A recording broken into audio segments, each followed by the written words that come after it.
యావదేతాన్ నిరీక్షేహం యోద్ధుకామానవస్థితాన్ కైర్మయా సహ యోద్ధవ్యం అస్మిన్ రణసముద్యమే. యావత్ ఎంతవరకైతే అహం నేను అవస్థితాన్ రణరంగంలో నిలిచి ఉన్నట్టి యోద్ధుకామాన్ యుద్ధాభిలాషులైన ఏతాన్ ఈ ప్రతినిధులను నిరీక్షే చక్కగా చూడగలను అస్మిన్ రణసముద్యమే ఈ మహారణ భూమి యందు మయా నాతో కైహ సహా ఎవరితో యోద్ధవ్యం యుద్ధము చేయవలసి ఉన్నదో అంతవరకు రథమును నిలిపి ఉంచుము. అనగా రణరంగమునందు యుద్ధాభిలాషులై నిలిచి ఉన్న ప్రతిపక్ష యోధులందరినీ బాగుగా పరిశీలించునంత వరకును, వారిలో ఎవరితో నేను యుద్ధము చేయవలసి ఉన్నదో గమనించునంత వరకును రథమును నిలిపి ఉంచుము. యోత్స్యమానానవేక్షేహం యయేతేత్ర సమాగతాః ధార్తరాష్ట్రస్య దుర్బుద్ధ్యేః యుద్ధే ప్రియచికీర్షవః.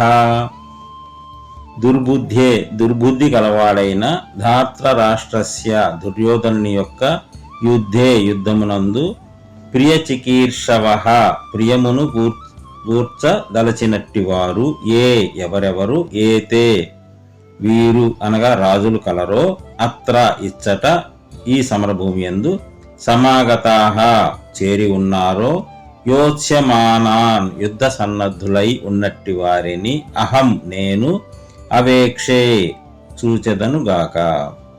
అనగా దుర్బుద్ధి అయిన దుర్యోధనులకు ప్రియమును కూర్చుటకై యుద్ధమున పాల్గొనదలచి వచ్చి ఉన్న రాజులను అందరినీ ఒక పరిపరికించెదను.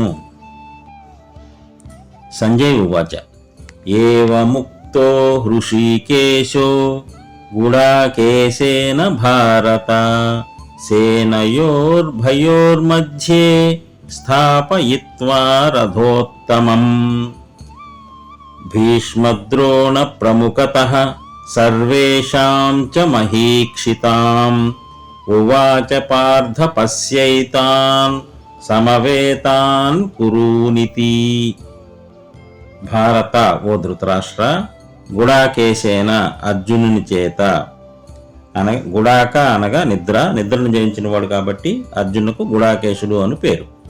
ఏవం ఈ విధముగా ఉక్తః చెప్పబడిన హృషీకేశః శ్రీకృష్ణుడు ఉభయ పక్షముల వారి సేనయోః సేనల యొక్క మధ్య భీష్మద్రోణ ప్రముఖతః భీష్మద్రోణాదుల సమక్షమున చ మరియు సర్వేషాం సమస్త మహీక్షితాం రాజుల ఎదుట రథోత్తమం ఉత్తమమైన రథమును స్థాపయిత్వా నిలిపి ఇతి ఉవాచ ఈ విధముగా పలికెను. పార్థ ఓ అర్జున, సమవేతాన్ యుద్ధమునకై చేరి ఉన్న ఏతాన్ ఈ కురూన్ కౌరవులను పశ్య చూడుము. అనగా సంజయుడు పలికెను, ఓ ధృతరాష్ట్ర, అర్జునుని కోరిక మేరకు శ్రీకృష్ణుడు ఆ దివ్యరథమును భీష్మద్రోణులకును ఆ పక్షమునందలి మహారాజులందరికీ ఎదురుగా ఉభయసేనల మధ్య నిలిపెను. పిదపాతుడు అర్జునునితో, ఓ పార్థ, ఇక్కడ సమావేశమైన ఈ కౌరవ వీరులందరినీ పరికింపుము అని చెప్పాను.